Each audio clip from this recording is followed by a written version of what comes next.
안녕하세요. 사연에 빠지다의 DJ 민영입니다. 오늘 사연자님은 정신없이 팍팍한 현실에 치여 살다가 잊고 있었던 과거를 다시금 떠올리게 하는 사건이 있었다는데요. 과연 어떤 사연인지 들어보시겠습니다. 오늘도 두 가지 사연 준비되어 있는데요. 끝까지 들어주실 거죠? 그럼 오늘의 사연 바로 시작해 볼게요. 구독과 좋아요 잊지 말고 꾹 눌러주세요. 안녕하세요. 저는 50대 여자입니다. 어느새 제 나이가 벌써 반백살이네요. 저는 이 나이 정도 되면 아이들 다 키우고 남편이랑 편안하게 안정적인 가정을 꾸리고 살 줄 알았어요. 그런데 현실은 그렇지가 않네요. 저는 20대에 식당을 하기 시작해 지금까지 20년 넘게 가게를 하고 있어요. 지난 20년 동안 먹고 사느라 바빠 아이들 크는 것도 못 볼 정도로 정신없이 살았어요. 그러다 보니 저는 집, 가게 하며 제 인생이랄 게 없이 돈만 벌며 살았네요. 그런데 최근에 제 인생에 대해 다시 돌아보게 된 계기가 있었습니다. 저는 20대에 식당을 하기 시작했는데요. 젊은 나이에 쉽지 않은 결정이었지만 저에게는 선택권이 없었습니다. 당시에 부모님께서 뉴스에 나올 정도로 컸던 사기 사건의 가해자로 연루돼서 집안이 풍비박산이 났거든요. 부모님은 잘 알지도 못하면서 사기꾼에게 속아 바지 사장을 했어요. 사건이 커지자 결국은 부모님이 다 책임을 떠안게 됐죠. 당시에 이미 부모님 두 분이 다 구치소에 수감된 상태라 모든 문제를 저 혼자 해결해야 했습니다. 얼마 되지도 않는 집까지 팔아 어떻게든 해결해 보려고 했지만 턱도 없었어요. 저는 빚쟁이들에게 쫓기다 외삼촌 집에까지 가 있었는데요. 어떻게 알고 빚쟁이들이 거기까지 몰려들었어요. 그 당시에 제 곁에 외삼촌이 없었다면 저는 지금 어떻게 됐을지 몰라요. 결국은 외삼촌의 도움을 받아 빚의 일부를 해결하기는 했지만 이미 재판에서 부모님이 형까지 받게 된 상황이라 부모님은 감옥에 다녀야 했어요. 그때만 생각하면 지금 저는 아직도 가슴이 떨려요. 세상에 혼자 남겨지게 된 것 같아 너무 무섭고 정말 죽고 싶었거든요. 여기까지 들으셔도 제가 어떻게 살았을지 대충 짐작하시겠지만 저는 썩 평범하지 않은 학창시절을 보냈습니다. 태어났을 때부터 집안 형편이 좋지 않았습니다. 저는 그런 우리 집이 너무 싫어 줄곧 방황하며 지냈어요. 남들보다 사춘기가 길게 왔는지 저는 학창시절 내내 그렇게 부모님을 싫어했어요. 성인이 되어서도 마찬가지였습니다. 돈이 없어서 가난한 건 그렇다 치더라도 저희 부모님은 부모로서 존경할 부분이 하나도 없는 분들이었어요. 부모님 두 분은 시작부터가 엉망이었어요. 둘 다 젊어서 다단계를 하다가 만났다고 하더라고요. 나중에 다단계라는 걸 알고 둘 다 빠져나와 결혼하고 저를 낳고 사셨습니다. 그런데 두 분 다 정상적인 직장 생활을 해본 적이 없다 보니 경제적으로 힘들었대요. 아버지는 도대체 뭘 하고 다녔는진 모르지만 그냥 여기저기 돈이 되는 일만 있으면 따라다니셨어요. 집에 들어오지도 않으셨고요. 어머니도 아버지와 다르지 않았습니다. 화장품, 방문 판매 같은 걸 하시면서 돈을 벌기는 했지만 저를 전혀 돌보시지 않았어요. 아침이면 달걀 딱 하나 붙여서 저에게 먹으라고 주고 알아서 학교를 가라고 하셨어요. 저는 학교가 끝나고 집에 돌아오면 항상 혼자였습니다. 가끔 식당을 하느라 바쁜 외삼촌이 들려 밥도 해주고 용돈도 주시면 그렇게 좋았어요. 그래서 그런지 저에게는 부모님에 대한 기억보다 외삼촌과의 추억이 많아요. 외삼촌은 자주 보러 오진 못했어도 올 때마다 저를 애틋하게 생각하고 따뜻하게 대해주셨으니까요. 그리고 제 인생에 위기가 찾아올 때마다 외삼촌이 도와줬어요. 부모님이 감옥에 갔을 때도 제가 아무것도 하지 않고 집에 처박혀만 있는데 저를 세상 밖으로 꺼내주셨습니다. 많이 힘들겠지만 그렇다고 이렇게 넋을 놓고 있으면 어떡해. 사람이라는 게 다 먹고 살자면 사는 건데 일어나. 먹고 살려면 일을 해야지. 내가 이제 와서 무슨 일을 해요. 사기꾼 부모한테서 큰 애, 나 같은 애를 누가 써주겠어요. 어허, 이놈 봐라. 누가 써주긴 누가 써줘. 내가 써주지. 삼촌이 어엿한 식당 사장인데 우리 조카가 할 일이 없겠어? 내일부터 가게로 나와. 삼촌이 다 가르쳐 줄 테니까. 그 코딱지만한 가게에 내가 할 일이 뭐가 있어요. 삼촌 혼자 먹고 살기도 힘들면서. 됐으니까 그냥 가세요. 당시에 저는 삐뚤어져도 한참 삐뚤어져 있었습니다. 외삼촌이 저를 얼마나 걱정하시는지 알면서도 말이 곱게 나오지를 않았어요. 부모 같지도 않은 부모 밑에서 자라다 보니 저는 항상 어른들의 말이 다 헛소리 같았거든요. 더군다나 그때까지는 저는 식당이고 뭐고 아무것도 생각이 없었어요. 삼촌 식당이라고 해봐야 작은 한식당이었는데 제가 거기 가서 할 일이 뭐가 있겠어요. 그래, 네 말이 맞아.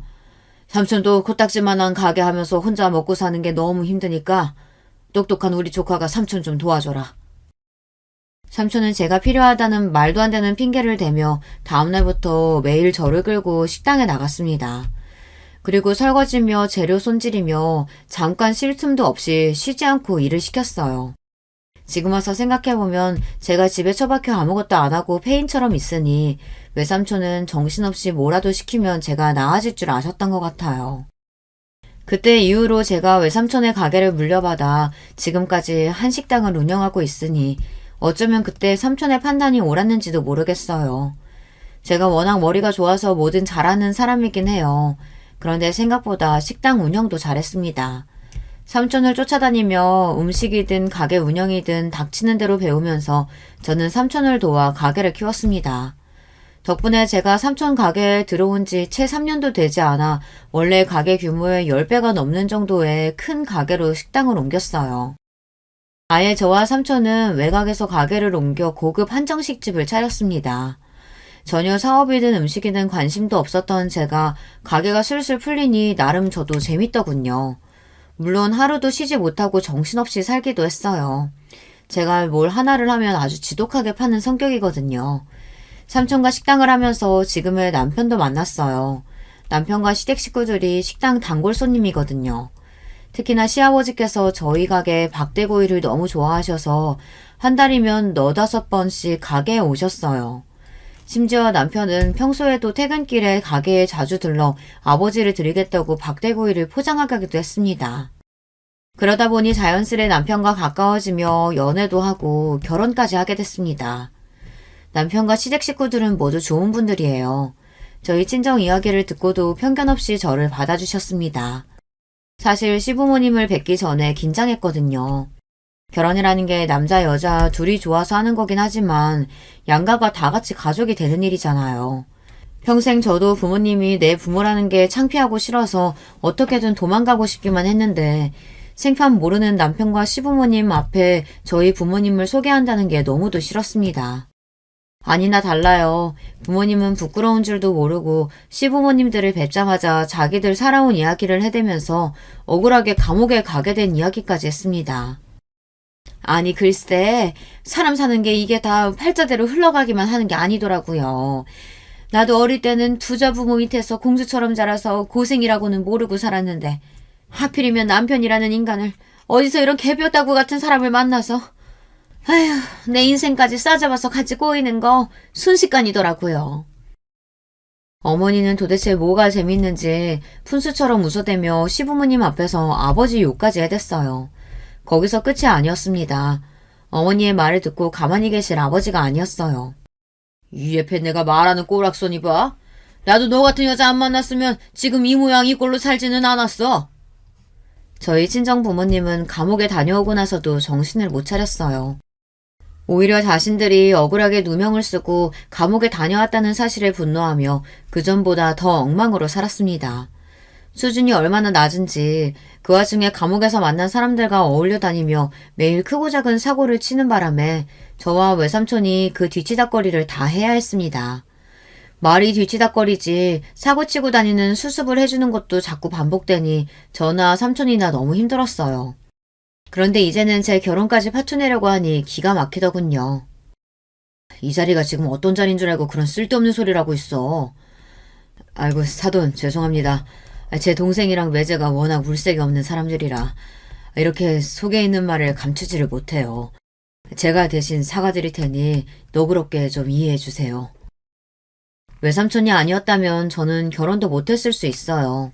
시부모님이나 남편이나 오랫동안 가게 단골이다 보니 외삼촌의 훌륭한 인성은 진작부터 알고 계셨습니다. 결혼도 안 하고 조카인 저를 일찍이 걷어 키우다시피 하셨으니 그 사실을 다 알고 계시다 보니 저희 집안 사정도 다 알고 있었죠. 그날 상견례가 끝나고 돌아오는 길에 저희 부모님께 선전포고했어요. 지금까지 부모라고 해준 것도 없이 매일 민폐만 끼치고 산 것도 모자라서 이제는 내 결혼까지 망치려고 그래요? 오늘이야 어쩔 수 없이 시부모님이랑 인사하는 자리니까 같이 나온 거지만 앞으로는 결혼해도 괜히 부모 노릇 하려고 하지 마세요. 그냥 지금까지 한 것처럼 저한테 내내 무신경하게 하시면 돼요. 알았죠? 저는 상견례 내내 참고 있었던 말을 퍼부었습니다. 부모님은 얼굴을 붉히며 저처럼 싸가지 없는 딸녀는 아마 세상에 없을 거라고 궁시렁거렸습니다.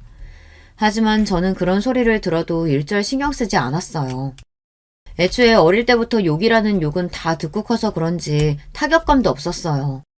솔직한 심정으로는 부모님과 평생 안 보고 살아도 상관없다 싶을 정도였죠.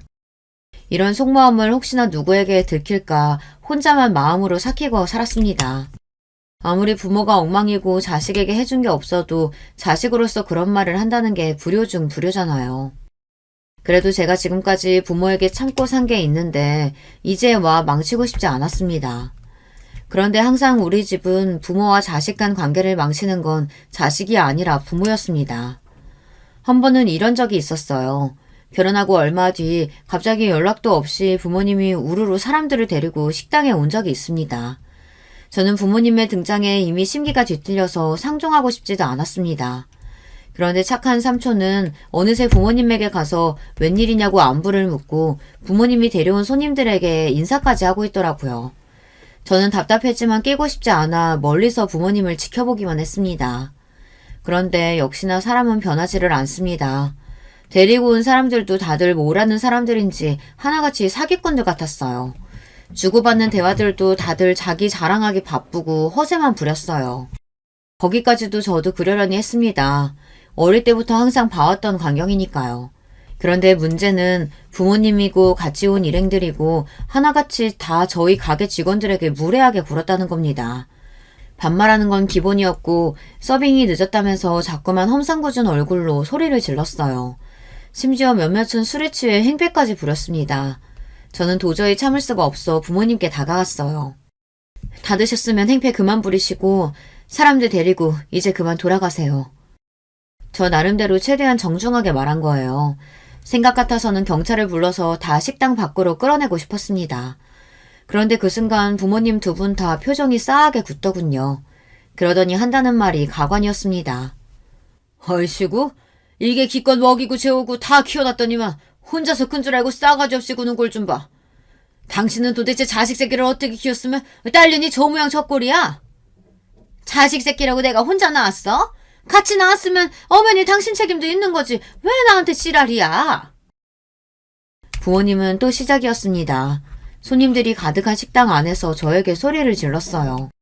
무식하면 눈치라도 있던지 눈치가 없다면 목소리라도 작던지 문제는 한두 가지가 아니었어요.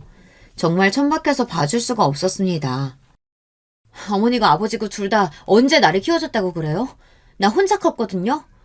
혼자 이렇게 알아서 잘 큰 거니까 쓸데없는 소리 하지 말고 계산이나 하고 나가요.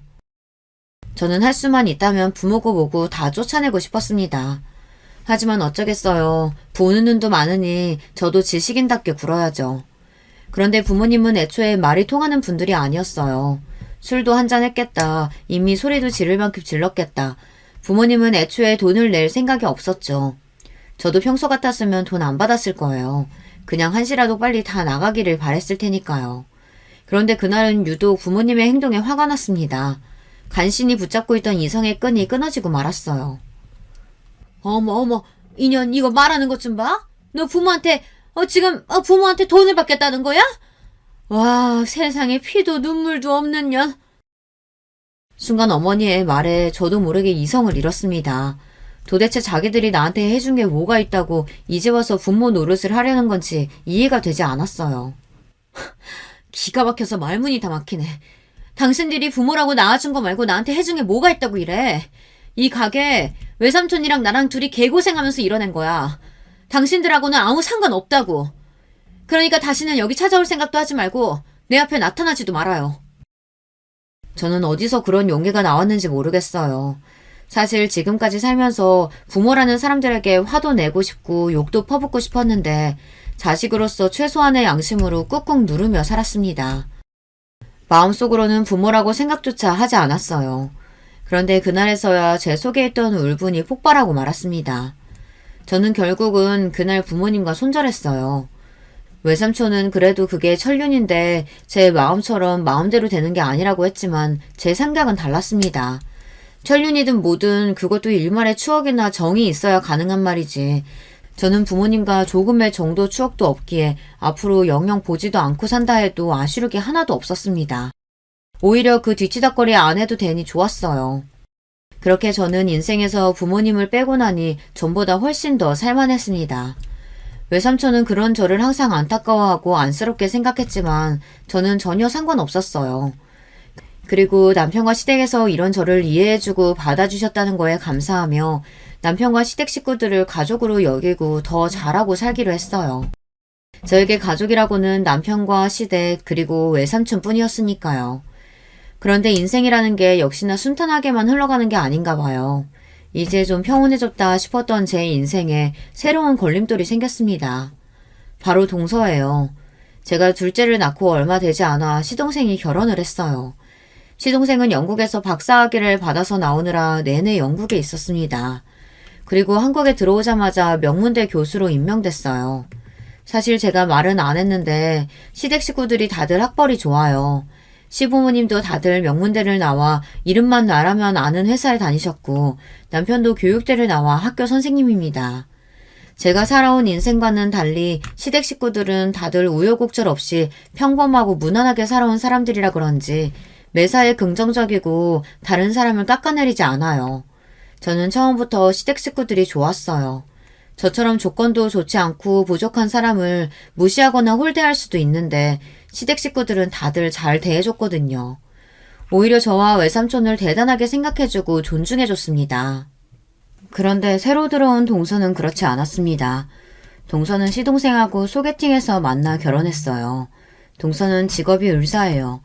원래 의대를 나온 건 아니었는데 대학에 들어가고 나서 너무 의사가 되고 싶어 다시 수능을 봐서 지방 의대에 들어갔습니다. 남들보다 조금 늦게 의사가 돼서 그런지 동서는 나이를 먹고도 자기 학벌과 직업에 자부심이 굉장해요.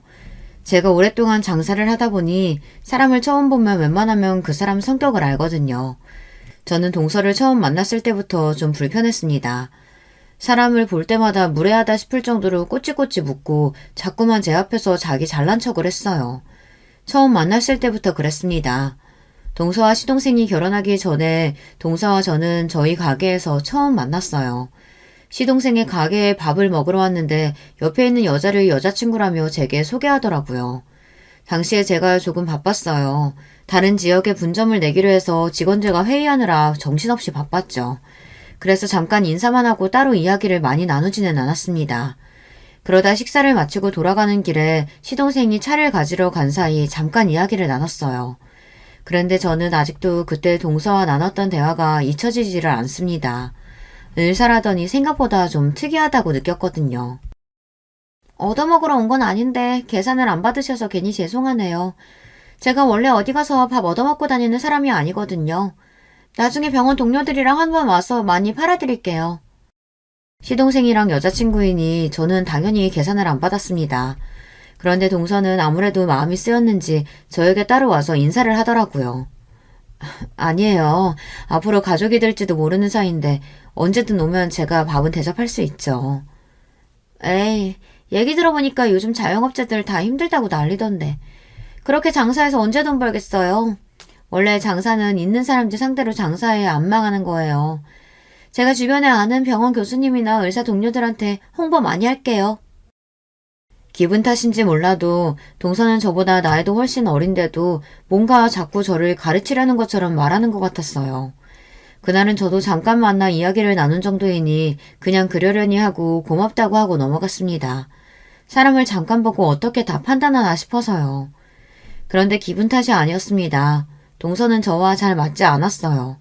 사실 맞지 않는 정도가 아니라 불쾌할 때가 많았습니다. 한 번은 그런 적이 있었어요. 동서와 시동생이 결혼한 이후 시댁 식구들과 식사 자리에서 동서와 만난 적이 있었습니다. 사실 동서는 의사라 병원 일이 바쁘다 보니 시댁에 일이 있어도 잘 오지 않았어요. 항상 시동생을 통해서 동봉투만 보내는 것 같더니만 그래도 그날은 시어머니 생신이라고 신경이 쓰이긴 했는지 오긴 왔더라고요. 그런데 그날 동서는 유난히 좀 이상했습니다. 시어머니 생신이라 저는 선물로 시어머니께서 평소 갖고 싶다고 하셨던 안마 의자를 남편과 상의해서 미리 주문해 뒀습니다. 그래서 그날 마침 배달이 왔어요. 아이고, 내가 이러려고 말한 게 아닌데 괜한 소리를 해서 자식들 부담스럽게 만들었구나. 저도 시어머니께서 그 정도로 좋아하실 줄은 몰랐는데 안마 의자를 보시고 너무 좋아하시더라고요. 저와 남편은 잘했다 싶어서 뿌듯해하고 있었습니다. 그런데 그 모습을 보고 동서가 약간 빈정이 상했나 봐요. 어머니께서 안마의자 이야기하셨으면 저한테도 미리 귀뜸해 주시죠. 그랬으면 저도 같이 했을 텐데. 형님 그렇게 안 봤는데 은근 여우세요. 형님 혼자 어머니 사랑 독차지하고 싶으셨어요? 동서는 실실 웃으면서 말했지만 그 말 속엔 뼈가 있는 것 같았습니다. 동서가 언제 시댁에 일 있다고 얼굴 비춘 적이 있어야 말이지. 매일 얼굴은 보지도 못하고 돈 봉투만 보내는데 내가 동서한테 상의할 시간이 어딨어. 저도 어디 가서 당하는 성격은 아니에요. 더군다나 동서처럼 평생 공부만 한 사람한테 질 이유가 없었습니다. 저는 제 할 말만 하고 자리에서 일어나 주방으로 갔습니다. 그런데 동서는 아직 말이 안 끝났는지 자꾸만 제 뒤를 졸졸 쫓아오더니만 일은 안 돕고 자꾸 쓸데없는 말만 걸었어요. 맞다 형님. 저는 몰랐었는데 형님이 하는 식당 외삼촌한테 물려받으신 거라면서요? 와 대박. 형님 그렇게 안 봤는데 금수저셨나봐요. 동서가 며칠 전에 제가 식당에 없을 때 병원 동료들이랑 회식하러 식당에 왔었다더니만 도대체 무슨 소리를 들었는지 갑자기 이것저것 묻더라고요. 그거야 그렇다 치고 아무리 궁금해도 동서가 저더러 금수저니 어쩌니 하는데 그 소리는 좀 듣기 거북했습니다. 물려받은 건 아니고 외삼촌이 식당을 원래 하고 계셨었는데 내가 일 좀 배우러 들어갔다가 지금은 아예 외삼촌이랑 같이 운영하고 있어. 저는 애써 웃으며 대답했습니다. 동서가 원래 눈치가 좀 없고 궁금한 게 있으면 잘 넘어가지 못하는 사람이라는 건 결혼하고 몇 년 동안 겪으면서 대충 알고 있었거든요. 동서는 그날도 뭐가 그렇게 궁금한 게 많은지 쉬지 않고 꼬치꼬치 캐물었어요. 형님도 외삼촌 결혼도 안 하시고 솔로시라면서요? 그럼 당연히 다 형님 거 되는 거죠 뭐. 거기다가 외삼촌이 할 때 작은 식당이었는데 형님이 들어가고 나서 식당이 그렇게 유명해진 거라면서요. 동서는 도대체 무슨 소리를 하고 싶은 건지 자꾸 식당에 대해서 물었어요. 저는 대충 타이밍이 좋았다고 원래 외삼촌 음식 솜씨가 옛날부터 입소문이 나 있었다고 둘러댔습니다. 그러자 동서가 대뜸 제게 하는 말이 경영학과를 나왔답니다. 제가 장사에 일가경이 있는 게 그런 것 같다고요. 아니, 난 사정이 있어서 대학은 못 나왔어. 20대 때 좀 방황하던 시기가 있었는데 그때 삼촌이 같이 해보자고 해서 장사 시작한 거야. 제 말에 순간 동서는 못 들을 말을 듣기라도 한 것처럼 눈을 동그랗게 뜨고 입을 벌렸습니다. 그러더니 순간 입술을 삐죽거리더라고요. 어머, 그럼 형님이 요즘 그 귀하다는 고졸이세요? 와, 대박. 저 사회 나와서 고졸은 처음 봐요. 요즘은 개나 소나 다 가는 게 대학인데 왜 못 갔어요? 순간 저도 모르게 미간이 구겨졌습니다. 그제야 동서와 이야기를 하다 보면 왜 자꾸 불편한 기분이 드는지 알겠더군요. 동서는 상대방 기분 같은 건 전혀 신경 쓰지 않고 자기 하고 싶은 말만 하는 성격이었어요. 동서는 눈치도 없이 도대체 뭐가 재미있는지 자기 혼자 껄껄 웃었습니다. 저더러 귀하디 귀한 고졸이라면서 신기하다네요. 형님은 좋겠어요. 남들은 20대 내내 취직하느라 공부하느라 정신없이 바쁘게 사는데 형님은 고졸 주제에 운 좋아서 사장 소리까지 들으면서 매일 마음대로 해도 되고 저도 이럴 줄 알았으면 공부하지 말고 부모님께 그냥 가게나 하나 차려달라고 할 거 그랬어요. 명색이 의사라는 사람이 어쩜 저렇게 꼬여도 단단히 꼬였나 싶었어요. 동서는 아무래도 제가 마음에 들지 않는지 말을 빙빙 돌리며 깐족거렸죠. 저는 이러다가 동서랑 괜히 감정 싸움이라도 하게 될 것 같아 대충 말을 돌렸습니다. 동서가 공부만 해서 뭘 모르나 본데 장사라는 게 쉬운 일이 아니야. 그냥 직장 생활하며 월급 받는 게 제일 좋은 거야. 제 말에 동서는 아직 할 말이 많이 남았는지 입술을 삐죽였지만 제가 얼른 자리를 피하고 나왔습니다. 동서가 들어오기 전까지 저는 시댁 식구들과 조금도 문제가 없었는데 동서가 들어오고 나서 자꾸만 티격태격 문제가 생기니 저도 만날 때마다 신경이 예민해지고 곤두서더라고요. 그런데 동서는 항상 그런 식이었어요. 별일 아닌 일도 별일을 만드는 이상한 재주가 있었습니다. 한 번은 저희 큰애 생일이라 시동생이 택배로 선물을 보내줬더라고요. 저는 고마워서 가게 문을 닫고 퇴근하는 길에 잠깐 시동생네 집에 들렀습니다. 가게에 좋은 갈비가 들어왔다길래 양념갈비를 재워서 가지고 갔어요. 시동생이 제가 만든 갈비를 좋아하거든요. 저는 가는 길에 갈비만 주고 가려고 시동생에게 전화를 했습니다. 그런데 시동생이 일이 많아 아직 학교라고 집에 두고 가라더라고요. 동서가 집에 있다고요. 저는 동서만 있는 집에 가기 좀 껄끄러웠지만 그래도 후다닥 갈비만 주고 가야겠다 싶어 동서내에 들어갔습니다. 그런데 동서가 자다가 깼는지 얼굴이 푸석한 게 별로 안 좋더라고요. 저는 그런 동서가 걱정되어 동서에게 일이 많냐고 한마디 했습니다. 그런데 동서가 본인이 기분이 안 좋았는지 굳이 안 해도 될 말을 하더군요. 뻔히 바쁜 거 알면서 피곤해 죽겠는데 이 시간에 뭐하러 이런 건 가지고 오세요. 갈비야 먹고 싶으면 그냥 사 먹으면 되는 건데. 순간 제가 못 올 때라도 온 줄 알았습니다. 아무리 피곤하고 귀찮아도 사람이 다 생각해서 가져다 준 건데 꼭 이렇게 사람을 앞에 두고 무안하게 해야 하나 싶어서요. 동서 피곤한데 내가 괜히 귀찮게 했나 보네. 미안해. 이거 그냥 냉장고에 넣어뒀다가 내일 먹어. 나 그만 갈게. 저는 민망해서 말도 잘 나오지 않았습니다. 그래서 후다닥 동서네 집에서 나오려고 했어요. 그런데 그때 동서가 뒤에서 중얼거리는 게 들리더군요. 이래서 사람이 가정교육을 잘 받아야 하는 건데 부모가 사기꾼이니 뭘 보고했겠어? 순간 저는 제 두 귀를 의심했습니다. 정말 동서가 제게 한 말이 맞나 싶어서요. 저는 휙 몸을 돌려 동서를 쏘아봤습니다. 동서, 지금 나더러 들으라고 한 말이야? 사기꾼이라니. 동서가 뭘 한다고 감히 나한테 마음대로 떠들어. 얼마나 화가 나는지 저도 모르게 눈물까지 눈동자에 왈칵 차올랐습니다. 제가 살면서 제일 듣기 싫었던 소리가 바로 가정교육을 못 받았다는 소리를 듣는 거예요. 어려서부터 매일 사고만 치는 부모님 아래에서 크다 보니 주변 어른들에게 별의별 소리를 다 들으며 자랐습니다. 부모가 저 모양이니 너는 정신 똑바로 차리고 살아야 한다부터 네가 잘못하면 이게 다 부모를 닮아서 그런다 소리를 듣는 거니 조심하라고들 했죠. 듣자하니 형님네 친정 부모님 사기죄로 감옥도 갔다 오셨다면서요? 아, 소름 끼쳐. 자식도 있는 분들이 도대체 어떻게 사셨으면 감옥에 가요? 동서는 자기 팔짱까지 끼고 거만하게 저를 아래로 내려다봤습니다. 순간 저는 너무 기분이 상해서 하마터면 동서 머리끄댕이로도 잡을 뻔했어요. 저는 애써 이성을 붙들고 크게 한숨을 내쉬었습니다. 동서, 내가 정말 마지막으로 경고하는 건데 그 입 좀 조심해. 한 번만 더 내 앞에서 선 넘었다간 절대 그냥 안 넘어가. 알았어? 저는 동서구 뭐고 다 뒤집어버리고 싶었지만 간신히 참았습니다. 그리고 그날 집에 돌아오면서 혼자 얼마나 울었는지 몰라요. 다른 사람도 아니고 동서에게 그런 모욕적인 소리를 들었으니 너무 수치스럽고 속상했습니다. 그리고 한 가지 깨달았어요. 동서와 저는 아무리 노력해도 절대 가까워질 수 없는 관계라는 걸요. 그로부터 얼마 뒤 어느 날이었습니다.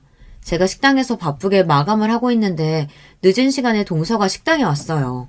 그것도 병원 동료들을 잔뜩 데리고 왔더라고요. 그런데 동서와 일행들에게 술 냄새가 지독하게 났습니다. 알고 보니 이미 회식을 하고 술에 잔뜩 취한 상태더라고요. 형님, 제가 오늘 병원 식구들이랑 회식했는데 너무 기분 좋게 마셔서 2차는 제가 쏘겠다고 일부러 멀리까지 다들 데리고 왔어요. 자, 잘했죠? 동서는 지난번 일은 까마득하게 잊었는지 저에게 친한 척 제 팔짱까지 끼며 애교를 부렸습니다. 저는 동서에게 아직 감정이 많이 남아있는 상태였지만 애써 표정 관리를 했어요. 주변에 동서 병원 동료들도 있는데 쪼잔하게 티내고 싶지 않아서요. 동서, 연락을 좀 먼저 해주지 그랬어. 멀리서 와줬는데 어쩌지? 우리 마감 시간 다 돼서 직원들 퇴근해야 하는데 안 되겠다. 이 근처에 나랑 친한 사장님네 치킨집 있으니까 내가 그쪽으로 안내할게. 동서 나름대로는 우리 가게에 와서 좀 팔아주고 싶은 마음에 멀리서 온 거겠지만 저도 곤란하기는 마찬가지였어요. 이미 식당 마감 시간도 지났고 직원들도 하나둘 옷까지 갈아입고 나오는 중이었거든요. 저는 애써 동서를 다독이며 근처 치킨집에 가자고 했습니다. 제가 쏘겠다고요. 그런데 그때였어요. 동서가 술에 취해도 많이 취했는지 말도 안 되는 억지를 부렸습니다. 형님, 우리가 강남에서 이 깡시골까지 힘들게 택시 타고 왔는데 지금 설마 문전박대 하시는 거예요? 동서, 연락도 안 하고 와놓고 문전박대는 무슨 문전박대야. 동서는 뜬금없이 이상한 방향으로 몰고 갔습니다. 거기다가 고작 서울에서 조금 벗어난 경기도에 있는 우리 식당을 가지고 깡시골이라고 하면서요. 저는 기분이 당연히 상했지만 술 취한 사람이랑 말해봐야 뭘 하나 싶어 대충 웃어 넘겼어요. 그럼 빨리 들어가서 우리 마시는 거 해주세요. 내가 우리 병원 의사들 다 데리고 여기까지 왔는데 형님이 자꾸 이러시면 내가 너무 쪽팔리잖아요. 동서는 몸까지 비틀거리며 고래고래 소리를 질렀습니다. 저는 아무래도 이대로는 안 돌아갈 것 같아 대충 알겠다고 하고 자리에 앉으라고 했어요. 제가 안주거리를 좀 챙겨오겠다고요. 그리고는 직원들에게는 얼른 퇴근하라고 했습니다. 그런데 그때였어요. 제가 그렇게 동서에게 경고했는데도 동서는 정신을 못 차렸습니다. 동서가 아주 신이 났는지 자기 동료들도 있고 우리 가게 직원들도 있는 앞에서 선을 넘어도 세게 넘더라고요. 역시 우리 형님 최고!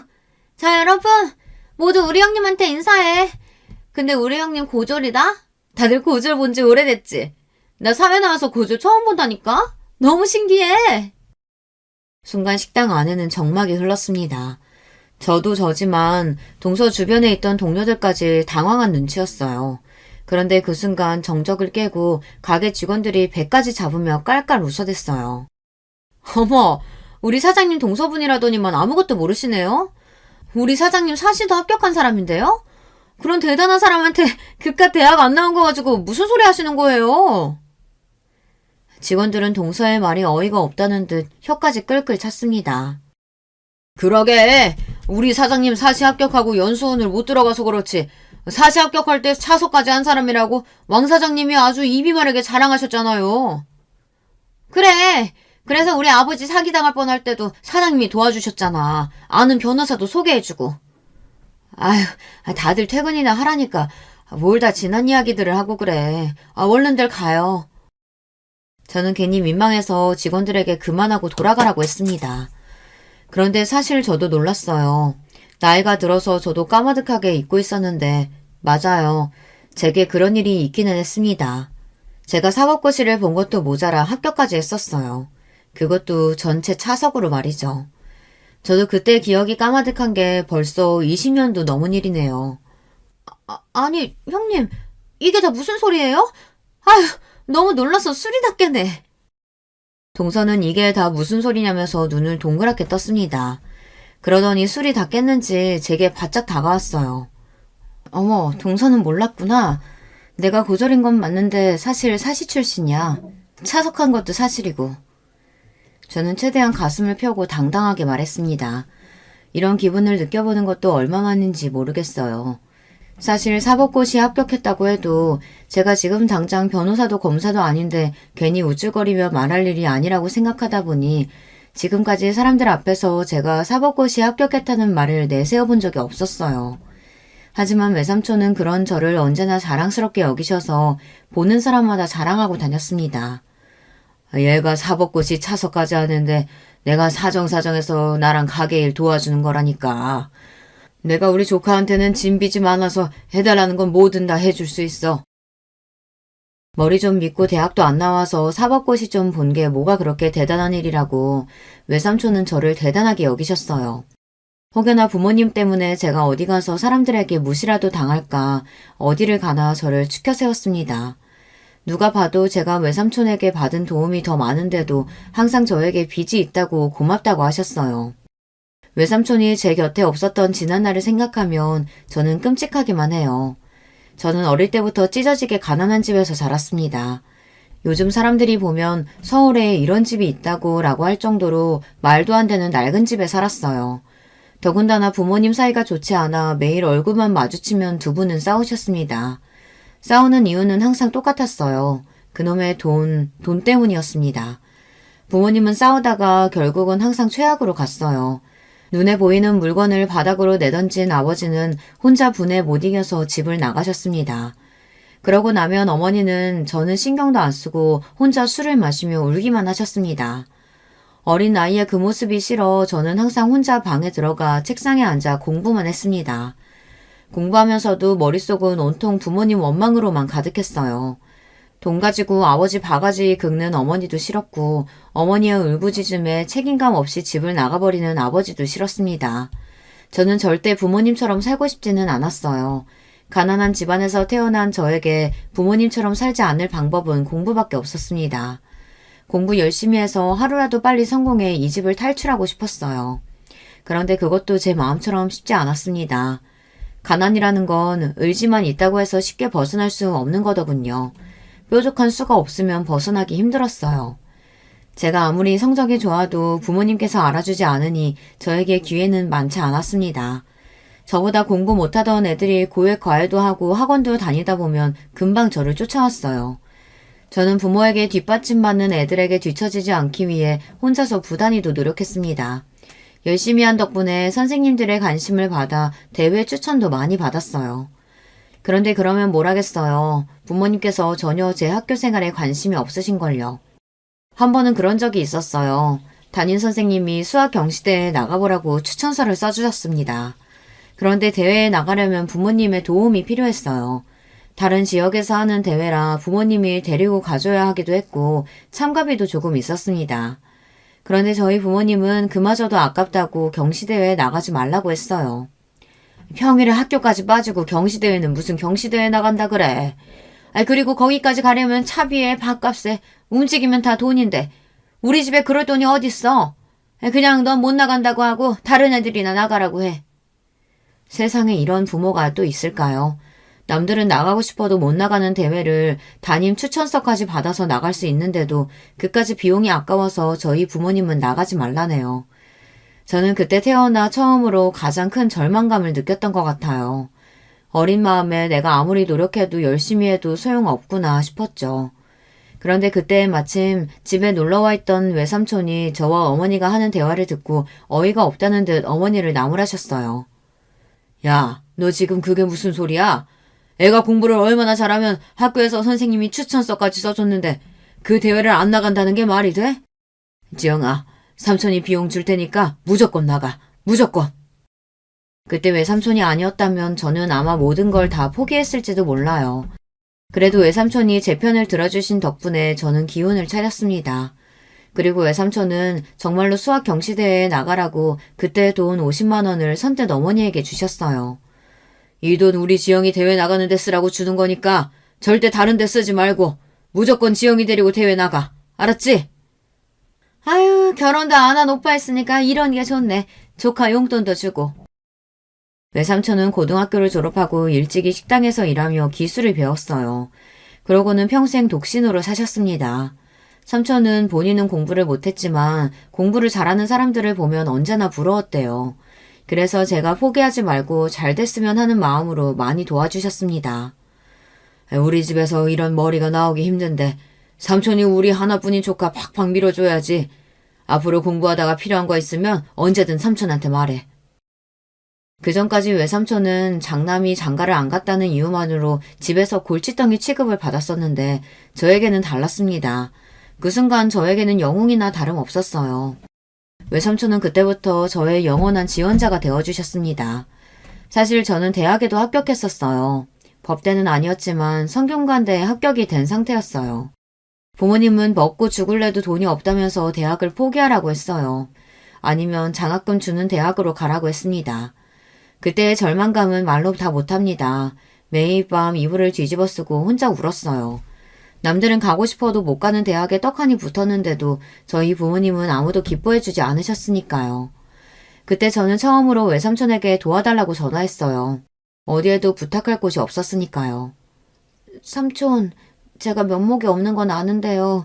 이번 한 번만 좀 도와주실 수 있어요? 저 대학 등록금 한 번만 내주세요. 제가 다음 학기부터는 무슨 수를 써서든 제가 알아서 할게요. 제 부탁에 외삼촌은 적잖이 놀란 듯 보였지만 그래도 어떻게든 도와주고 싶다고 하셨어요. 삼촌이 지금 당장은 그런 큰 돈은 없는데 며칠 내로 주변에서 금방 구해보마. 그러니까 절대 걱정하지 말고 기다리고 있어. 저는 몇 날 며칠 고민 끝에 외삼촌에게 힘들게 말한 거였어요.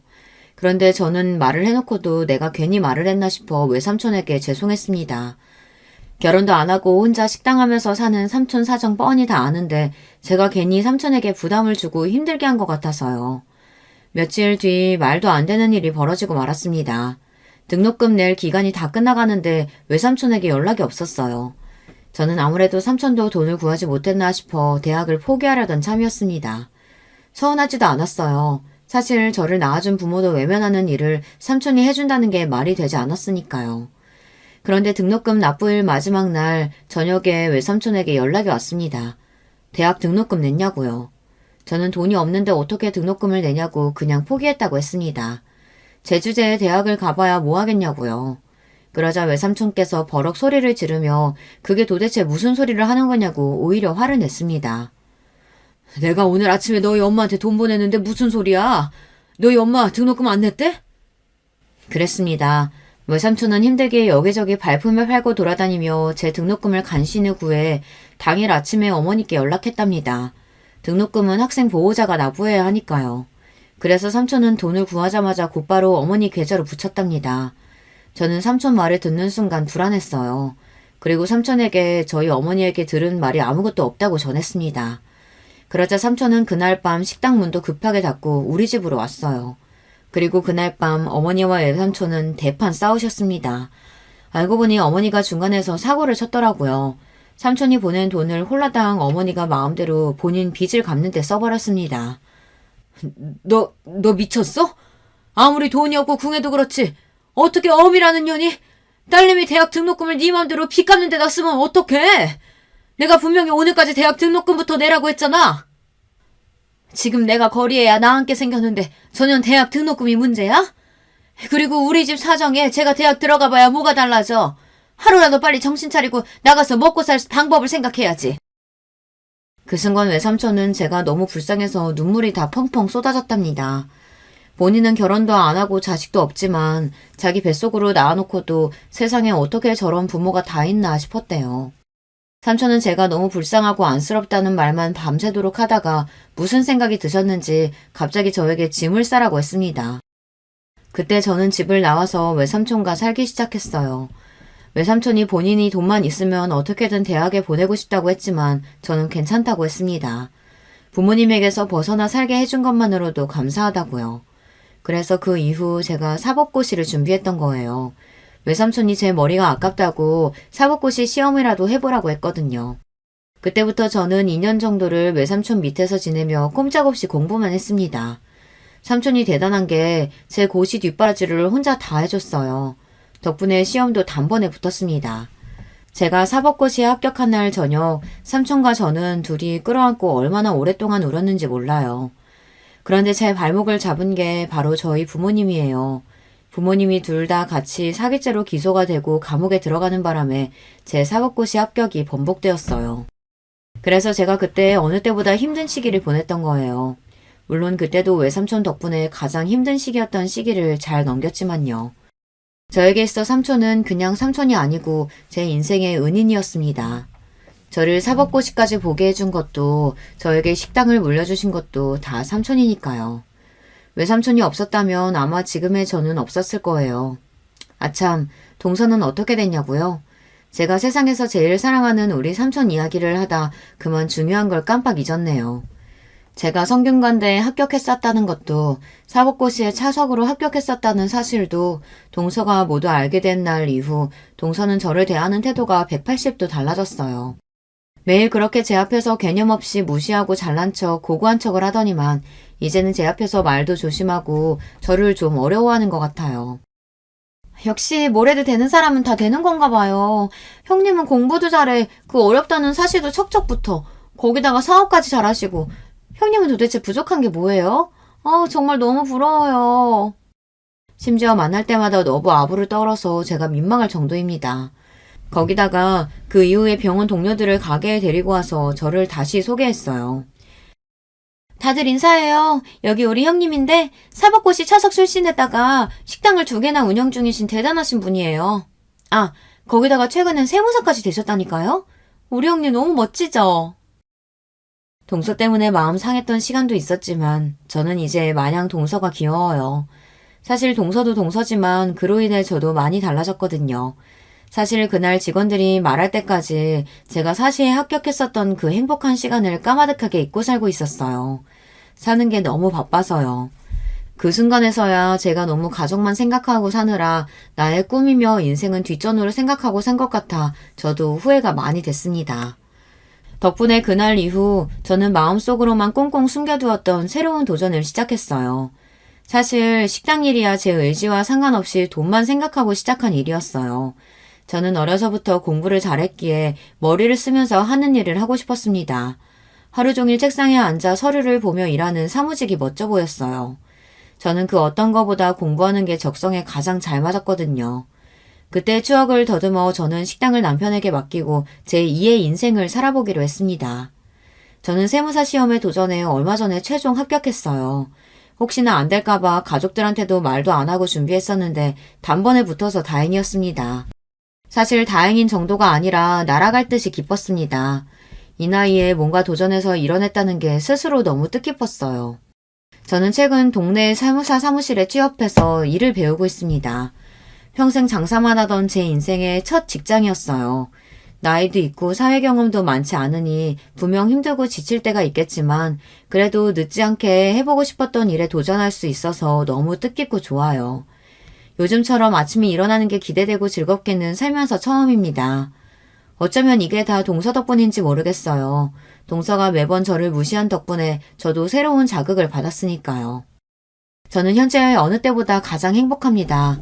이런 저의 새로운 인생 이막 응원하는 글 댓글로 남겨주시면 읽어보고 기운내서 더 열심히 해볼게요. 여러분들께서도 하고 싶은 게 있으시다면 나이 좀 들었다고 주저하지 마시고 저처럼 한 번 더 도전해보시길 바랄게요. 지금까지 저의 인생 이야기 들어주셔서 감사합니다. 여러분의 가정도 항상 편안하시길 바랄게요. 여러분, 두 번째 사연 시작하기 전에 좋아요, 구독 꼭 눌러주실 거죠? 그럼 두 번째 사연 바로 시작합니다. 여러분, 여러분에게 가장 소중한 인간관계는 무엇인가요? 제게 가장 소중한 인간관계는 바로 가족이었습니다. 가족이야말로 가장 소중하고 믿을 수 있다고 생각했죠. 하지만 지금은 모든 관계를 다 정리하고 혼자 살고 있습니다. 이야기를 시작하려고 하니 어디서부터 시작해야 할지 막막하지만 하나씩 풀어내보겠습니다. 남들은 한창 인생을 즐길 나이라는 20대에 저는 회사에 입사해 일에 인생을 다 걸고 살았습니다. 그 이유는 바로 집안의 빚 때문이었죠. 저는 열심히 일해서 돈을 많이 벌어 얼른 빚을 다 갚고 싶었기에 쉬는 날 없이 일에 매진했습니다. 그렇게 10년 넘게 일했나요? 앞만 보며 달리니 어느새 빚도 다 갚았고 남들이 부러워하는 위치까지 올라갈 수 있었습니다. 그런데도 20대처럼 일하는 절 보던 주변 친구들은 이제 일은 적당히 하고 좀 즐기면서 살라고 말하더군요. 너 일 열심히 하는 건 좋은데 이젠 즐기면서 살 때도 되지 않았어? 그렇게 일만 하다간 너 나중에 놀고 싶어도 못 논다. 그때 저는 친구들의 이야기를 듣고 많은 생각이 들었습니다. 이제는 빚도 없고 친구들 말처럼 즐길 때가 되지 않았나 싶었죠. 저는 얼마간 고민하다가 더 늦기 전에 좋은 인연을 찾아보기로 마음먹었습니다. 제 나이 30대쯤 이 나이에 인연 만들기에는 동호회만 한 게 없다는 말을 듣고 저는 들어갈 만한 동호회를 쭉 찾아봤습니다. 그리고 제 맘에 쏙 들고 가장 호평인 배드민턴 동호회에 들어가게 됐죠. 그리고 전 거기서 이제는 전 남편이 된 남편을 처음으로 만났습니다. 남편의 외모는 좋게 말하면 맵시 좋고 깔끔한 인상이었고 나쁘게 말하면 기생오라비 같은 얼굴이었어요. 하지만 성격은 얼굴이랑 다르게 남자답고 화통했어요.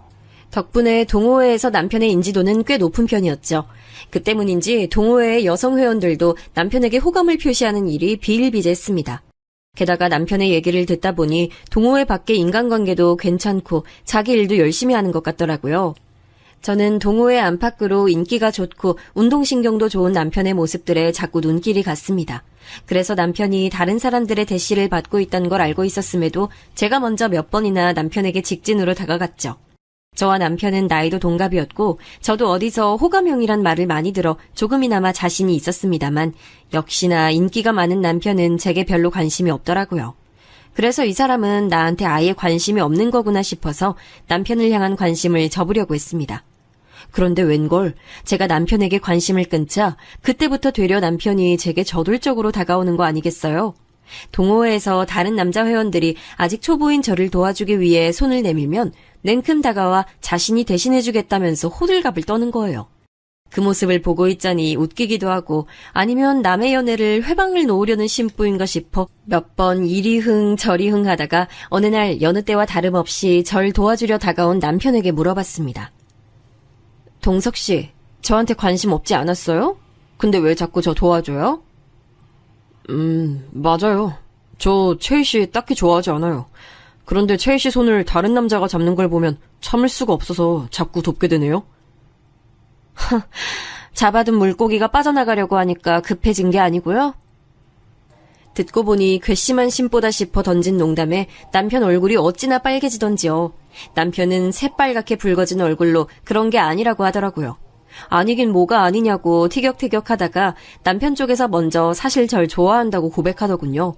처음에 제가 먼저 대시했을 때 그렇게 다 거절해놓고 괘씸하긴 했는데 저도 좋아하는 마음이 있어서 그랬는지 그게 딱히 밉게 느껴지진 않더라고요. 그날의 대화를 계기로 저는 남편과 쭉 사귀게 됐습니다. 그러다 마음도 맞고 나이도 맞으니 자연스럽게 결혼까지 하게 됐죠. 결혼식을 올리고 난 뒤 저는 더는 동호회에 나가지 않았습니다. 애초에 사람도 만나고 인생을 한번 즐기며 살아볼까 싶어서 나간 동호회라서 남편을 만나니 자연스레 관심이 떨어지더군요. 남편은 아쉬워하는 눈치였지만 혼자서라도 꾸준히 동호회를 나갔습니다. 그것과 별개로 저는 남편과 결혼하고 바로 아이를 가질 계획이었습니다. 그런데 생각보다 아이가 잘 안 찾아오더군요. 그래서 남편과 같이 병원에 가서 검사도 받았습니다. 그런데 검사 결과가 좋지 않았어요. 제가 젊은 시절에 일하면서 몸을 많이 혹사해서 호르몬 불균형이 심하다고 하더군요. 의사 선생님께서는 제가 난임 수준까진 아니지만 임신을 위해선 몸 관리가 필요하다고 하셨죠. 결국 저는 몸조리를 위한 약을 처방받고 회사도 그만두기로 했습니다. 남편도 제게 자기 가게 수익으로 우리 둘 다 걱정 없이 먹고 살 수 있으니 이참에 푹 쉬면서 건강관리에 힘쓰라고 했죠. 몸관리를 시작하면서 저는 집에 혼자 있는 시간이 많아졌는데 그때 좀 쓸쓸하고 외로웠습니다. 매일 일에 매진하며 시간을 보낸 터라 일을 안 하니 혼자 있는 시간이 어색하기도 했어요. 그렇다고 친구들을 만날 수도 없었습니다. 제 나이대의 친구들은 다 가정이 있고 아이도 키우고 있어서 시도 때도 없이 만나자고 조르기 어려웠습니다. 부모님께서 가까이 살고 계셨다면 혼자라도 자주 찾아갔을 텐데 저랑 남편이랑 사는 곳이 친정이랑 극과 극이라 너무 멀어서 자주 가기도 어려웠죠. 그때 사무치는 외로움에서 저를 끌어내준 게 동서들이었어요. 남편에게는 2명의 남동생이 있었는데 둘 다 남편보다 먼저 결혼을 했습니다. 그래서 제가 결혼할 때 저에겐 이미 2명의 동서가 있었죠. 처음엔 동서들이 어색했습니다. 왜냐면 저랑 성격이 많이 달랐기 때문이에요. 저는 남에게 먼저 말 걸고 치대는 성격이 아닌데 둘째 동서는 굉장히 활발하고 웃음도 예쁘고 타인에게 먼저 스스럼 없이 다가가는 성격이었습니다. 셋째 동서는 둘째 동서에 비해서는 차분했지만 그래도 밝은 성격에 이야기하는 걸 좋아하는 성격이었고요. 시부모님께선 싹싹한 둘째 동서를 좋아했고 굉장히 믿고 계신 것 같았습니다. 결혼 후 시어머니께서는 집안일은 둘째에게 들으라고 말씀하시기도 했습니다. 둘째가 집안도 잘 챙기고 어른들에게도 참 잘한다고 하시면서요. 남편도 둘째 동서가 부모님께 참 잘한다고 하면서 칭찬을 해서 조금 기분이 이상했지만 그만큼 좋은 사람이구나 생각했습니다. 그래서 몸 관리를 하면서 외로움을 느낄 때마다 동서들과 많은 시간을 같이 보냈습니다. 그 시간을 통해 동서들과 더 가까워졌고 집안 이야기도 많이 들을 수 있었죠. 하지만 열심히 몸 관리하고 노력해도 임신은 잘 안 됐습니다. 그러던 어느 날 동호회에 나갔던 남편이 사고로 다리가 부러지는 일이 생겼어요. 그래서 몸 관리를 하던 저는 병원 가는 것도 멈추고 남편 대신 가게를 관리해야 했습니다. 남편의 가게는 성수기와 비수기의 차이가 커서 일이 많을 때는 아주 많은 편이었어요. 하필이면 남편이 사고가 난 시기는 성수기였고요. 그래서 제가 남편의 병수발을 들기가 어려웠어요. 어떻게 하나 고민하던 그때 둘째 동서가 자신이 먼저 도와주겠다고 나서는 겁니다. 저는 걱정이 됐죠. 병수발이라는 게 원래 힘들잖아요. 그래서 몇 번이고 둘째 동서에게 괜찮냐고 물어봤습니다. 동서, 괜찮겠어? 병수발이라는 거 힘든 일인데. 그리고 집에서 기다리고 계실 서방님에게도 미안한 일이잖아. 형님, 괜찮아요. 이럴 때 서로 돕고 사는 거죠. 남편한텐 제가 잘 말해둘게요. 자기 형 일인데 그이가 이해해주지 못할 리 없잖아요. 싹싹하게 대답하는 둘째 동서가 전 참 고맙더라고요. 둘째 동서는 제가 가게에 나가 있으면 하루 한 번 정도 와서 집안 청소도 해주고 반찬도 만들어 놓고 남편을 챙겨줬습니다. 가게가 바쁜 시기라 육체적으로 굉장히 고단한 시기였는데 그래도 동서가 집안일을 도와준 덕분에 잘 버틸 수 있었던 것 같아요. 그때는 앞으로 일어날 일도 모른 채 둘째 동서한테 정말 고마워하고 그랬습니다. 그 시기에 동서는 때때로 제가 퇴근할 때까지 집에서 기다리곤 했습니다. 그럼 전 퇴근하면서 야식 하나 포장해 와서 풀어놓고 남편과 동서랑 같이 맥주 한 잔씩 하면서 이야기를 하곤 했어요. 그러면 하루의 피로가 싹 풀리면서 행복이 밀려오는 걸 느낄 수 있었어요. 저는 평생 이런 행복이 쭉 이어질 줄 알았습니다. 그러던 어느 날 생각지도 못한 불행한 일이 생겼습니다. 셋째 서방님께서 갑작스럽게 돌아가신 겁니다. 병명은 급성 심근경색이었어요. 평소 살집은 조금 있었지만 뼈도 굵고 근육도 잘 잡혀 보였던 건강한 서방님이라 어떻게 하루아침에 이런 일이 생길 수 있는지 믿기지 않았습니다. 셋째 동서가 해준 말로는 서방님께서 몇 날 며칠 야근을 하다가 돌아온 날 너무 피곤하다고 말하고 자리에 누웠을 뿐인데 다음날 아무리 깨워도 일어나지 않아 서방님이 세상을 떠난 걸 알게 됐다고 하더라고요. 사인을 판단해준 의사의 말로는 과로해서 심장에 무리가 간 거라고 하던데 어찌나 무섭던지요. 셋째 동서는 얼마나 큰 충격을 받았던 건지 장례식을 치르는 내내 펑펑 오열하다가 혼절하기까지 했습니다. 셋째 동서의 아이들은 제 엄마가 그러는 모습을 보며 따라 울다가 잠들기도 했죠. 그렇게 우리 가족은 둘째 서방님을 상주로 세워 어찌어찌 무사히 장례식을 끝마쳤습니다. 그런데 장례식을 마치고 나니 보이지 않았던 현실적인 문제가 보이기 시작하더라고요. 셋째 동서에는 아이가 셋이었는데 첫째가 아직 초등학교에 다니고 있고 막내는 이제 막 걸음마를 뗀 나이였습니다. 앞으로 아이 셋을 키우기 위해선 여러 가지 도움이 많이 필요할 텐데 셋째 동서의 친정 부모님은 이미 해외에 사는 셋째 동서의 언니네가 모시고 가버린 지 오래라 도움받을 수 있는 것이 전혀 없는 상태였습니다. 게다가 연락도 끊긴 지 오래라더군요. 생각해보니 서방님의 장례식장에서도 셋째 동서네 친가 사람들이 오는 것을 본 적이 없었습니다. 셋째 동서의 말을 들어보니 의탁할 만한 다른 친척들도 없는 가정 환경에서 아이들 학교랑 장례를 어떻게 챙겨야 할지 그리고 이제 어떻게 살아야 하는지 고민이 많아 보였습니다. 듣고 있던 제가 다 막막해질 정도였죠. 그래서 장례식을 끝마친 이후에 저는 억지로 시간을 내서라도 둘째 동서랑 같이 자주 셋째 동서를 찾아갔습니다. 그때마다 셋째 동서가 힘없이 저와 둘째 동서를 맞이해주는 걸 볼 때마다 마음이 짠해지더라고요. 어느 날 기운을 내라고 말을 하니 셋째 동서가 장례식 이후부터 꾹 닫고 있던 입을 열고 속풀이를 하더군요. 네, 힘내야죠. 그래야 하는데 형님, 저 너무 힘들어서 주택 대출 이자도 내야 하고 아이들한테 들어가는 돈도 만만치 않은데 너무 막막해요.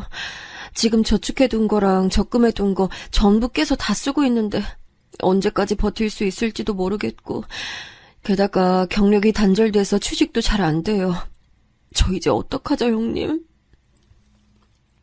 저는 동서의 말을 듣고 남일 같지 않아서 너무 가슴이 아팠습니다. 꼭 제 어린 시절을 보는 기분이 들었거든요. 물론 저는 동서와 같은 일을 겪지는 않았지만 셋째 동서의 아이들이 앞으로 겪을 일들이 힘들었던 제 어린 시절과 닮았다고 생각했습니다. 제가 어린 시절에 아버지께서는 사업을 하고 계셨는데요. 갑자기 아버지께서 하시던 사업이 망하는 바람에 집에 억 단위의 빚이 생겼습니다. 아버지는 빚을 갚기 위해 막노동도 마다하지 않고 일을 하셨고 어머니도 생계를 위해 남의 집 가정부살이 일도 하셨습니다. 그렇게 빚을 갚아나가는데도 집안 형편이 나아지지 않아 반지하로 이사가고 온 가족이 계속 빚과 가난에 허덕이면서 살았었죠. 지금 셋째 동서가 겪고 있는 일이 꼭 제 어릴 때 같았고 셋째 동서가 헤쳐나갈 길이 얼마나 힘들지 눈에 훤했습니다. 그래서 셋째 동서의 막막한 마음이 너무나 잘 와닿았습니다. 저는 셋째 동서의 생활고를 모르는 사람처럼 그냥 지나치듯 바라볼 수 없었어요. 아이들도 아직 한창 자랄 시기고 게다가 제가 외로울 때 옆에 있어줬던 셋째 동서를 외면한다면 사람이 할 짓이 아니라고 생각이 들었습니다. 그래서 저는 조금이나마 보탬이 됐으면 하는 마음으로 이전부터 남편 모르게 모아뒀던 제 비상금 1,000만 원을 셋째 동서에게 툭 하고 보내줬습니다. 돈을 보내고 나니 얼마 지나지 않아 셋째 동서로부터 전화가 오더라고요. 형님, 갑자기 형님 이름으로 돈이 들어와서 놀라서 전화드렸어요. 이게 웬 돈이에요? 이거 설마 저 주시는 거예요? 그동안 내가 형님이면서 챙겨준 게 별로 없는 것 같아서 부담 갖지 말고 받아줘, 동서. 그거 내 비상금이라 남편도 모르니까 혹시라도 내 남편 눈치 볼 필요 없어. 그러니까 그걸로 급한 불부터 끄고 아이들 잘 챙기고 동서 마음도 조금이나마 놓였으면 좋겠네. 앞으로 정신 단단히 붙잡고 살아가야 돼. 전화기 너머로 셋째 동서는 울먹이면서 제게 연신 고마워했습니다. 대출이자 막을 돈도 없어서 돈이 급한 상황이었는데 이렇게 절박한 순간에 제가 돈을 내어주니 하늘에서 내려온 동아줄 같다고 정말 감사하다는 겁니다. 저는 감사의 말을 드리려고 한 일은 아니었지만 사람 마음이란 게 칭찬을 들으니 내심 참 뿌듯하더라고요. 그래서 저는 셋째 동서에게 아이들을 맡길 곳이 필요하다거나 앞으로 필요한 것이 있으면 최대한 도와줄 테니 언제든 말하라고 했습니다. 그러자 셋째 동서는 또 감사하다 말하며 울더군요. 그렇게 동서는 어떻게든 정신을 다잡고 생활전선에 뛰어들었습니다. 그렇게 노력한 끝에 셋째 동서는 작은 회사의 사무직 보조로 취업에 성공했습니다. 저는 동서의 좋은 소식에 함께 기뻐했죠. 그러는 동안 부러졌던 제 남편의 다리도 다 나아 좋은 소식이 2배가 됐습니다. 남편은 서방님이 돌아가신 뒤 정말 많이 슬퍼했었는데 그래도 집에서 가만히 쉴 수는 없다며 다시 가게 일을 맡겠다고 하더군요. 모두에게 슬픔이 남아있었지만 천천히 조금씩 모든 게 제자리를 찾아가는 것 같았습니다. 몸이 가뿐해진 남편은 다시 가게를 맡아서 이어가고 저도 다시 몸조리를 시작하기로 했죠. 그러던 어느 날 셋째 동서가 제게 할 말이 있다면서 만나자고 했습니다. 알겠어. 그럼 오늘 우리 집으로 올래? 둘째 동서도 불러서 같이 맛있는 거 먹으면서 이야기하자. 오늘 내가 쏠게. 아니에요, 형님. 오늘은 저희 둘만 따로 만나면 안 될까요? 제가 긴히 드릴 말씀이 있는데 딱 형님께만 드리고 싶은 말씀이어서요. 평소에 셋째 동서가 그렇게 말한 적이 없어서 의아했지만 셋째 동서의 말투가 워낙에 진지해서 저는 뭔가 중요한 말을 하려나 보다 싶었습니다.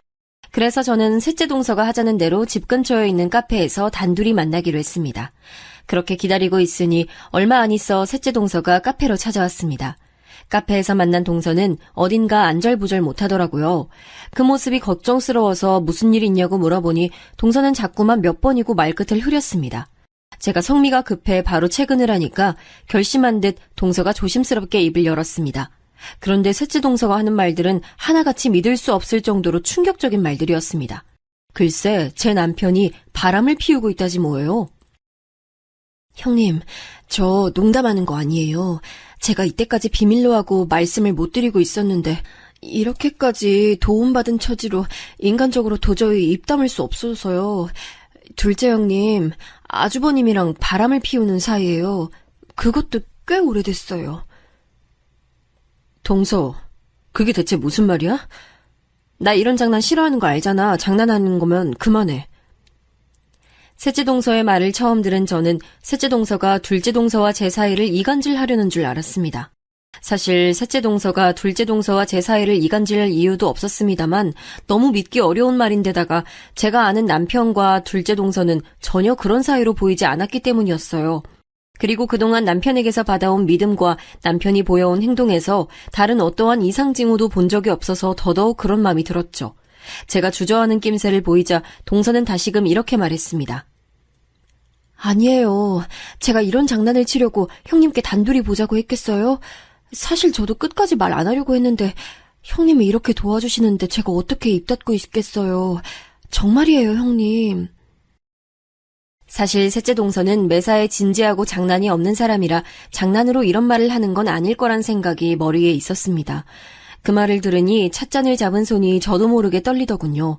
저는 차맛이 뭔지도 모른 채 한 모금 목을 축였다가 다시 동서에게 물어봤습니다.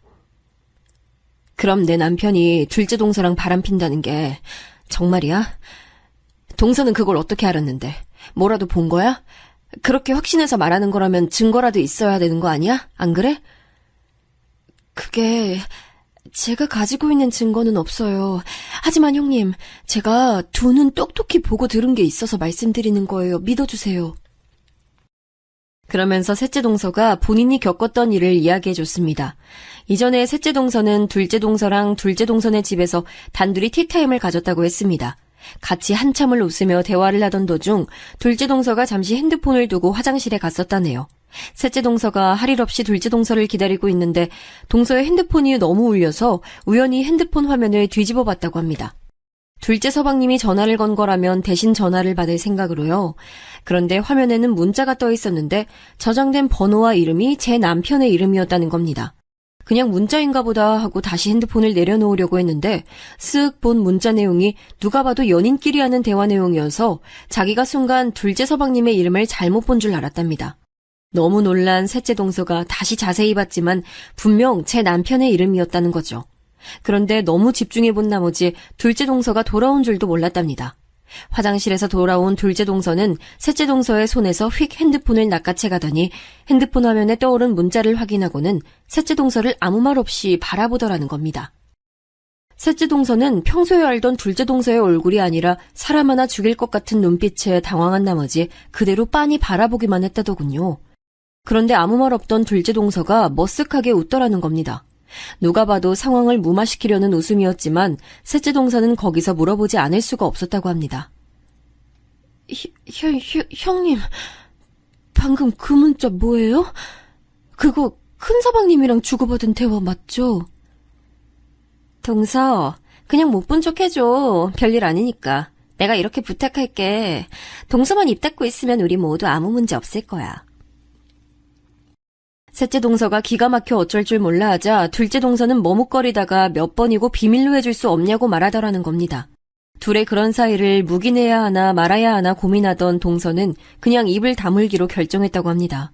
왜냐하면 그때 그 일이 제가 남편과 결혼하기 전에 있었던 일이었기 때문이라고 하더군요. 그때 일 이후 셋째 동서 앞에서 둘째 동서가 본성을 드러내는 일이 잦아졌다고 합니다. 제 남편과 시시덕거리며 전화통화를 하기도 했다더군요.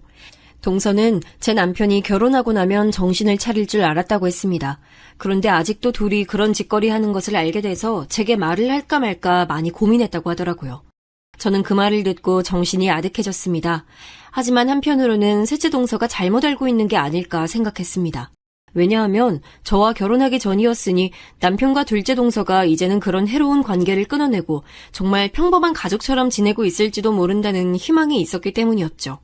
더욱이 제 눈으로 본 것도 아니니까 동서의 말을 믿을 수가 없었습니다. 그래서 저는 고민하다가 부탁했습니다. 일단은 알겠어, 동서. 내가 더 자세히 알아볼 테니까 이 일은 다른 사람에겐 말하지 말아줘. 알았지? 내가 다 알아보고 난 다음에 어떻게 할지 결정할게. 네, 알았어요, 형님. 저는 형님께서 제게 너무 잘해주셔서 숨기면 인간의 도리가 아니라고 생각해서 말씀드린 거예요. 이런 심란한 이야기 들려드려 죄송해요. 저는 동서의 사과를 듣는 둥 마는 둥 하며 자리를 파했습니다. 그리고 곧장 집으로 돌아갔어요. 셋째 동서와 카페에서 헤어진 뒤 어떻게 집으로 돌아왔는지도 잘 기억이 나지 않아요. 그렇게 골목길을 터덜터덜 걷고 있는데 공교롭게도 둘째 동서가 남편이랑 같이 집으로 돌아오고 있는 걸 딱 보고 말았습니다. 저는 방금 나눈 대화가 기억이 나 당황하면서 둘에게 물어봤어요. 여보, 이 시간에 어쩐 일이야? 아직 일하는 시간 아니야? 아, 오늘 손님 없어서 일찍 닫고 들어오던 중이었는데 재수씨랑 요 앞에서 딱 만나서 같이 오던 중이었어.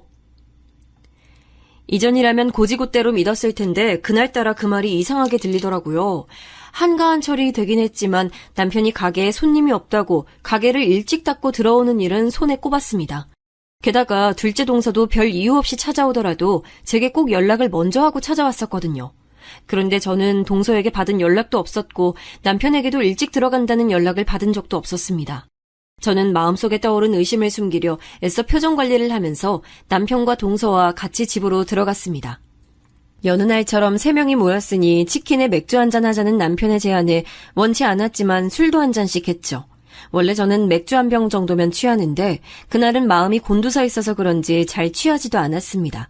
그리고 그날따라 동서가 남편 보고 웃으면서 어깨를 가볍게 때리는 모습이나 자연스럽게 남편 옆에 자리 잡고 앉아있는 것, 그리고 닭고기 살을 발라내어주는 것까지 이전엔 잘 보이지 않았던 게 보이기 시작하는 거예요. 둘이서 한참을 그렇게 떠드는 걸 억지로 웃으면서 보고 있자니 속이 메스꺼리더군요. 그러다 맥주 3병쯤 나눠 마셨을 때 동서가 제게 말했습니다. 아, 형님, 오늘따라 술 기운이 왜 이렇게 빨리 올라오죠?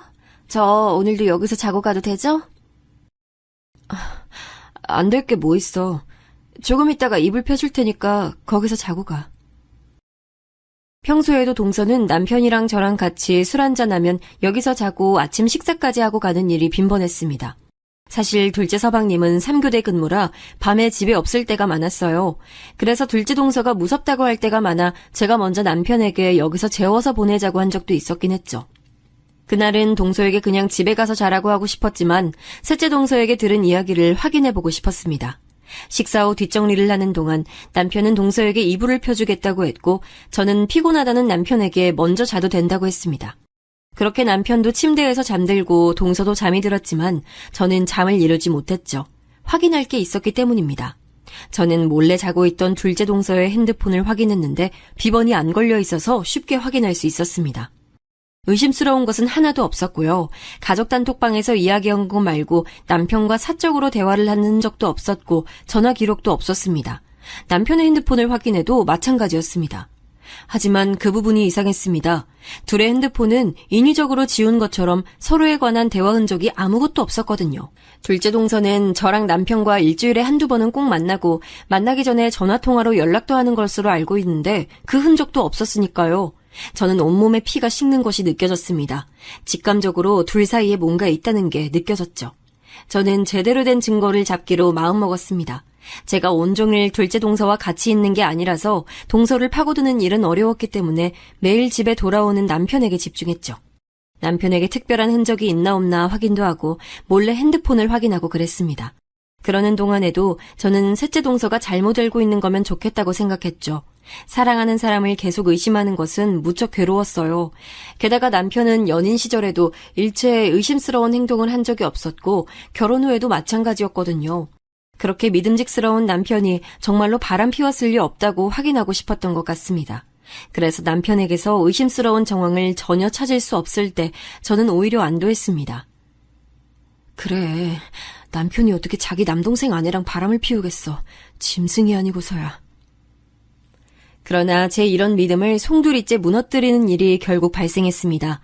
어느 날 남편이 친구들과 술자리를 가지고 밤늦게 돌아왔어요. 술독에 빠졌다가 나온 듯이 엄청나게 취해서는 씻지도 않고 침대에 누워 자길래 옷이라도 갈아입히려고 벗기고 있었습니다. 그런데 바지가 양쪽으로 묵직해서 이게 뭔가 하고 꺼내봤더니 똑같이 생긴 핸드폰 2개가 나오는 거예요. 순간 이게 뭔가 싶어서 핸드폰을 양손에 들고 번갈아 보고 있었는데 갑자기 핸드폰 하나에 전화가 왔습니다. 핸드폰 화면에는 내 사랑이라고 떠 있었죠. 그때 저는 핸드폰 벨소리에 남편이 깰까봐 두 손에 핸드폰을 꽉 쥐고 거실 화장실로 뛰어나갔습니다. 핸드폰으로 오던 전화는 금방 끊어졌고 잠시 뒤 화면에 메시지가 떴습니다. 자기야, 잘 들어갔지? 오늘 너무 즐거웠어. 푹 자고 일어나면 연락해? 메시지를 본 순간 저는 이게 남편이 숨겨뒀던 핸드폰인 것을 본능적으로 알아차렸습니다. 남편에게는 제가 모르는 핸드폰이 한 개 더 있었던 거죠. 그동안 다른 흔적을 찾을 수 없었던 게 이유가 있었던 겁니다. 저는 떨리는 손으로 핸드폰을 살펴봤죠. 핸드폰에는 4자리 비밀번호가 걸려 있었어요. 거기서 저는 혹시 하는 마음으로 떠오른 번호를 눌러봤습니다. 놀랍게도 핸드폰의 잠금이 풀렸고 저는 그만 화장실 바닥에 주저앉아 울음을 터뜨렸습니다. 제가 누른 숫자가 뭐였는지 아세요? 바로 둘째 동서의 생일이었습니다. 남편과 저는 항상 핸드폰 비밀번호를 상대방의 생일로 해뒀어요. 그게 사랑하는 사람에 대한 애정 표시이며 예의라고 남편이 말했었는데 어떻게 이럴 수가 있을까요? 저는 화장실에서 한참을 숨죽이고 울다가 정신을 차렸습니다. 이때가 아니면 남편의 바람 증거를 더는 잡을 수 없을 것이라고 느꼈어요. 핸드폰을 확인해보니 둘이 나눈 대화 기록이 가득했습니다. 거기엔 둘째 동서의 이름을 부르며 사랑한다고 하는 남편의 말이 있었습니다. 저는 핸드폰을 부수고 싶은 마음을 꾹 참아가며 그걸 전부 제 핸드폰으로 사진을 찍어뒀습니다. 사진첩에는 둘이 놀러간 흔적이 가득했고 서로 뽀뽀하면서 찍은 사진까지 있었습니다. 제 핸드폰으로 사진들을 옮기며 살펴보는데 문득 사진 속에 익숙한 장소가 보였습니다. 그건 바로 우리 집 안방 침대였죠. 그걸 알아차린 순간 저는 숨을 쉴 수가 없었습니다. 사진이 찍힌 날짜를 확인해보니 딱 남편이 다리를 다쳐서 집에서 쉴 때더라고요. 둘째 동서가 자기가 남편을 챙겨주겠다고 했던 그때 말입니다. 저는 해일처럼 밀려오는 배신감에 미칠 지경이었죠. 저는 떨리는 손으로 마지막까지 둘이 찍은 사진들을 제 핸드폰으로 전송해두고 화장실에서 나와 안방으로 갔습니다. 그리고 잠들어 있는 남편 뺨을 사정없이 때렸죠. 뺨을 연속으로 4대 정도 때리자 남편이 놀라서 잠에서 깨서 소리를 질렀습니다. 아이, 대체 뭐 하는 거야? 왜 자는 사람 뺨을 때려? 저는 남편의 말에 아무 대답도 하지 않고 남편에게 핸드폰 2개를 던졌습니다. 남편은 아직 잠에 취해 어리둥절해서 저와 핸드폰을 번갈아 봤습니다. 그리고 상황 파악한 듯 얼굴이 새하얗게 질리더군요. 그동안 둘째 동서랑 재밌었니? 아무것도 모르는 나 바보 만들면서 둘이 재밌었어? 저는 남편이 무슨 말이라도 해주길 바랬습니다. 하다못해 미안하다는 말 한마디라도 말이에요. 하지만 남편은 아무 말도 하지 않더군요. 저는 그런 남편의 얼굴을 빤히 바라보다가 방에서 나와 지갑과 핸드폰만 챙겨서 집에서 나왔습니다. 제가 나갈 때까지 남편은 나와보지도 않았습니다. 저는 그 길로 택시를 타고 친정으로 향했습니다. 친정으로 가는 동안 남편에게 계속 전화가 왔지만 받지 않았죠. 택시를 타고 가는데 내내 눈물이 흐르더군요. 제가 너무 우니 택시기사님께서 무슨 일 있냐고 울지 말라고 달래주실 정도였습니다. 그렇게 한참을 달려 친정에 도착해 집에 들어가니 부모님께서 깜짝 놀라서 달려나오셨어요. 제가 연락도 없이 온 적이 거의 없었으니까요. 부모님 얼굴을 뵌 순간 저는 품에 안겨 오열했습니다. 무슨 일이냐고 묻는 부모님 말씀에 우느라 대답조차 할 수 없었어요. 그렇게 저는 울다가 지쳐 잠들었고 다음날 일어나 보니 늦은 오후였습니다. 일어나서 핸드폰을 확인해 보니 남편에게 메시지가 와 있었습니다. 미안해, 딱 3글자였죠.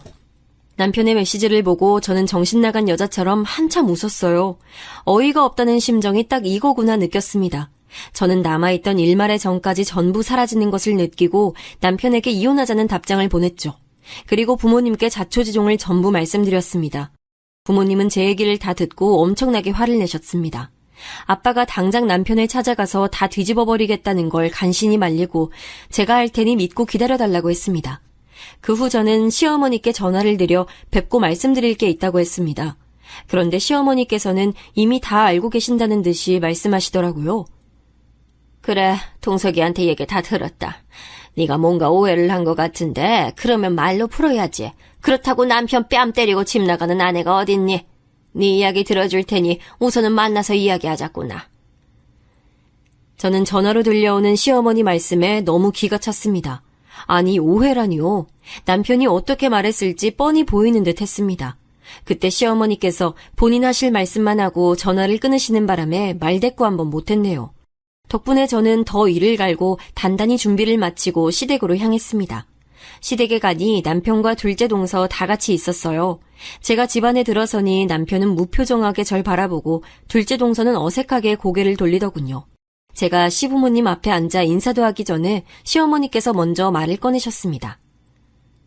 너 동석이가 사업 때문에 핸드폰 2개 만들어 놓은 걸 가지고 바람 피운다고 오해한 거라면서?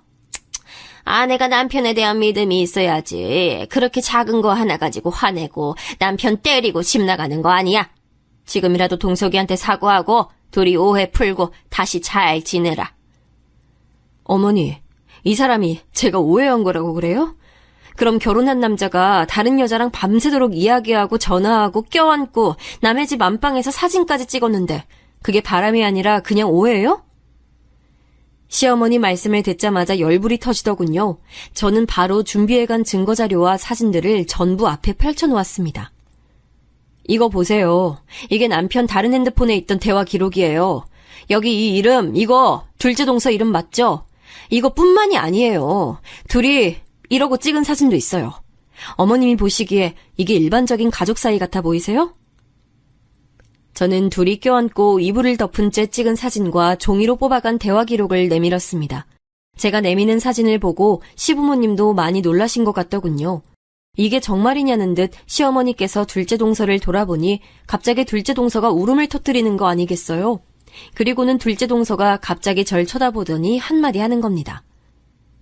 형님, 정말 너무하세요. 이거 다 오해예요. 제가 미쳤다고 아주버님이랑 바람을 피우겠어요? 제가 저희 남편 얼마나 사랑하는데요. 이거 다 형님이 일부러 만드신 거죠? 이렇게 조작하실 정도로 제가 그렇게 싫으셨어요? 뭐? 조작이라고? 그럼 내가 가지고 있는 음성 파일 틀어보면 알겠네. 저는 둘째 동서의 말에 핸드폰을 꺼냈습니다. 다들 아시겠지만 요즘은 핸드폰 통화 내용이 자동으로 녹음되잖아요.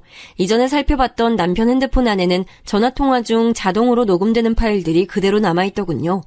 그때 저는 혹시나 해서 그중 한두 개를 제 핸드폰에 보내뒀는데 이렇게 쓰게 될 줄은 정말 몰랐어요. 저는 모두의 앞에서 음성 파일을 틀었습니다. 그러자 바로 전화를 받는 남편의 목소리가 나왔어요. 다음은 둘째 동서의 목소리가 나왔죠. 둘이 아주 깨가 쏟아질 정도로 다정하게 통화하더군요. 그 내용을 듣자 둘째 동서의 얼굴은 새파랗게 질렸어요. 시부모님도 충격받으셨는지 아무 말도 못하시더군요. 설마 본인 목소리도 못 알아듣는 건 아니지? 왜? 이것도 내가 조작했다고 말해보지 그래? 제가 둘째 동서에게 쏘아붙이자 남편이 갑자기 제게 막 소리를 질러대더군요. 남의 핸드폰에서 마음대로 정보 빼내서 지금 이게 뭐하는 짓이야?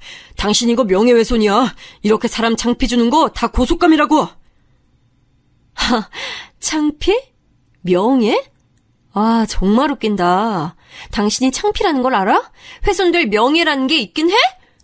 지금 밖에 나가서 지나가는 사람 아무나 잡고 물어봐. 이런 상황에서 내가 한 짓이 더 큰 잘못인지 당신이 핀 바람이 더 큰 잘못인지?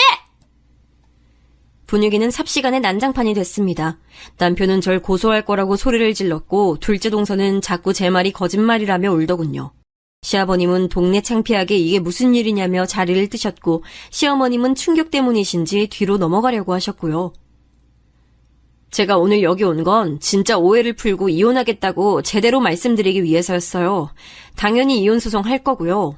동서한테도 상간녀 소송에서 위자료 청구할 거니까 그렇게 알고 계세요. 마지막 할 말까지 다 하고 시댁에서 나오는데 둘째 동서가 맨발로 달려나와 제 다리를 잡더군요. 형님, 제가 잘못했어요. 정말 제가 너무 잘못했고 다시는 이런 일 없게 잘할게요. 그러니까 제발 소송만은 말아주시면 안 될까요? 저 이 일 남편이 알면 이혼당해요. 저 이혼당하면 갈 곳도 없어요. 제발 소송만은 참아주세요. 네? 동서, 그럼 그런 일을 만들지 말았어야지. 이제까지 즐길 거 다 즐겨놓고 들키니까 잘못했다고 하면 누가 그걸 받아줘? 정말 이기적이네. 게다가 지금 이 상황에서도 나한테 죄송한다는 말 한마디 없고 본인 이혼당할까봐 그거 걱정만 하잖아. 나 소송 반드시 할 거야. 그래서 끝까지 갈 거니까 그렇게 알아. 저는 계속 저를 잡는 둘째 동서를 뿌리치고 시댁에서 나와버렸습니다. 동서가 바닥에 주저앉자 남편이 와서 동서를 부축해주는데 정말 속이 뒤집히더군요. 그 다음날 저는 모든 증거 자료를 취합해서 둘째 서방님의 직장으로 보냈습니다. 서방님은 아무 잘못도 없겠지만 둘째 동서를 생각하니 열불이 나서 얼굴을 마주하고 싶지 않더라고요. 그리고 저는 친정에서 머물면서 부모님과 같이 바로 변호사를 만나 남편에 대한 이혼 및 위자료 소송과 둘째 동서에 대한 상간녀 위자료 소송을 동시에 준비했습니다. 법원에서 받아주지 않겠지만 어디 한번 마음 좀 졸여보라고 위자료 액수도 아주 높게 적어서 냈어요.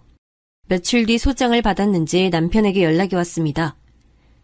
우리 어머니랑 아버지 네가 보낸 이혼 소장 받아보시고 잠도 못 자고 너무 힘들어하신다. 너 이런 사람 아니었잖아. 우리 그냥 협의 이혼으로 가면 안 될까? 남편 말을 들으니 머리가 돌아버릴 것 같았어요. 그럼 우리 부모님은요? 본인 부모님만 부모님인가요? 저희 부모님도 제가 울면서 친정에 왔던 날부터 이혼 준비하느라 변호사 만나러 다닐 때까지 잠도 잘 못 주무시고 제 걱정하느라 얼마나 고생하셨는데요. 네 부모님 잠 못 자고 힘들어하시는 게 내 탓이니? 인간으로 태어나서 인간 말종짓한 네 탓이지. 네 부모님이 걱정되면 나한테 전화하지 말고 그 시간에 잘 보살펴드려. 남편에게 한마디 하고 전화를 끊으니 바로 시어머니에게서 전화가 오더군요. 꼭 이렇게까지 해야겠니? 내가 잘 타이를 테니 다시 한 번만 생각해봐. 남자가 살다 보면 바람 한두 번쯤은 필 수도 있다. 그래도 다들 참고 살아. 그러니 너도 다시 한번 생각해봐라. 그래도 그동안 너한테 참 잘하지 않았니? 우리 동석이만한 남자가 또 없어. 아니요, 어머니. 세상 모든 남자가 바람 피우진 않아요. 그랬다면 시아버님도 피셨게요. 그리고 길 가다가 아무 남자나 잡아도 전부 남편보다 나을걸요? 저는요, 이제 남편의 어떤 것도 믿을 수가 없어요. 제 결정엔 변함 없을 테니까 다신 이런 전화하지 마세요. 저는 아직도 시어머님 말씀이 머릿속에 남아있어요. 어떻게 그렇게 말씀하시는지 모르겠더라고요. 제가 시어머니 딸이었어도 그렇게 말씀하셨을까요? 둘째 동서도 마찬가지였어요. 서방님께서 제가 보낸 증거 자료를 보고 이혼하겠다고 했다며 절 찾아와서는 뭐라고 했는지 아세요? 형님, 저 남편이 이혼하재요. 이게 다 형님 때문이에요. 형님이 윗사람의 마음으로 너그럽게 넘어가 주셨다면 제가 이혼당하지 않았을 거고 다 표현했을 거 아니에요. 지금이라도 저희 남편한테 가서 이거 다 거짓말이라고 한마디만 해주시면 안 돼요? 이게 말이 되나요? 저는 둘째 동서의 말에 절대 안 된다고 하고 당장 나가라고 했지만 둘째 동서는 제가 둘째 서방님에게 말해줄 때까지 안 나갈 거라면서 버티더군요. 그래서 112에 전화해서 끌어냈습니다. 안 나간다고 얼마나 고래고래 소리를 지르던지 그날 귀가 떨어지는 줄 알았어요. 이후론 연락도 안 오고 찾아오지도 않아서 그렇게 일단락됐다고 생각했죠. 그런데 생각지 못했던 다른 복병이 있었던 거예요. 바로 둘째 동서 부모님이었어요. 연락 오신 두 분은 제게 꼭 한번 만났으면 한다고 간곡하게 말씀하셨습니다. 처음에 저는 두 분을 만날 일이 없다고 거절했지만 몇 번이나 연락해서 만나서 할 얘기가 있다고 하시길래 도대체 무슨 말을 하실지 궁금해서 만나뵈러 나갔습니다. 약속 장소로 가니 둘째 동서와 어르신 두 분이 계시더군요. 이야기 많이 들었어요. 내가 자식을 잘못 키워 미안합니다. 내가 대신 사과할 테니 우리 애 한 번만 용서해주면 좋겠습니다. 지금 그쪽에서 보낸 소장이랑 얘 남편도 이혼 소송한다고 난리라. 합의해주면 안 될까요? 저는 그 이야기를 듣자마자 둘째 동서를 쳐다봤습니다. 동서는 아직도 제가 잘못했다고 생각하는지 저를 째려보더군요. 죄송하지만 그렇게는 안 될 것 같습니다. 입장 바꿔서 두 분의 딸이 제 입장이라면 이러실 수 있으세요? 저도 동서 때문에 가정을 잃고 지금 정신적인 피해까지 입었어요. 그런데 제가 어떻게 용서를 할 수 있겠어요? 그러지 말고 이 돈 받고 생각 바꿔주면 안 되겠어요? 아니, 세상에 안 되는 게 어디 있어요. 한 번만 다시 생각해줘요. 어르신은 갑자기 가방 안에서 두툼한 종이봉투를 꺼내서 제 손에 쥐어주셨습니다. 저는 제 손에 봉투가 닿자마자 너무 역겨워서 그대로 봉투를 바닥에 던져버렸죠. 지금 제가 받은 피해를 돈으로 어떻게든 하실 수 있을 거라고 생각하신 모양인데 잘못 생각하셨어요. 저 절대 합의해줄 생각 없습니다. 오히려 동네방네 소문나서 평생 얼굴도 못 들고 다녔으면 좋겠거든요. 아니, 이게 무슨 경우 없는 짓이에요. 사람이 정의를 보였으면 받는 신용이라도 해야지. 그리고 솔직히 바람난 게 내 딸 잘못만도 아니지. 막말로 남편한테 얼마나 못했으면 바람이 났겠어요. 이런 성질머리 보니 딱 보이네 보여. 그래서 그쪽 따님은 얼마나 못났으면 제대로 된 남자를 못 만나고 남의 남자랑 몰래 바람이나 피우고 살았대요? 그런 걸 뭐라고 하는 줄 아세요? 첩살이라고 해요. 되게 잘난 따님은 겨우 내 남편 첩이었던 거라고요. 첩? 야, 너 말 다 했어? 그동안 꿀먹은 벙어리처럼 앉아있던 둘째 동서가 제 말에 약이 올랐는지 소리를 빽 지르더군요. 저는 그러거나 말거나 할 말 다 했으니 간다고 말하고는 휙 나와버렸네요. 그렇게 나와 친정으로 돌아가는데 내내 두 어르신이 생각났어요. 딸을 위하는 마음으로 절 만나러 나오셨을 텐데 아마 원하시는 대로 되진 않으셨겠죠. 그런데 그게 정말로 딸을 위한 거였을까요? 아무리 자식을 사랑해도 잘못된 길로 가면 바로 잡아주는 게 맞다고 보는데 말이죠.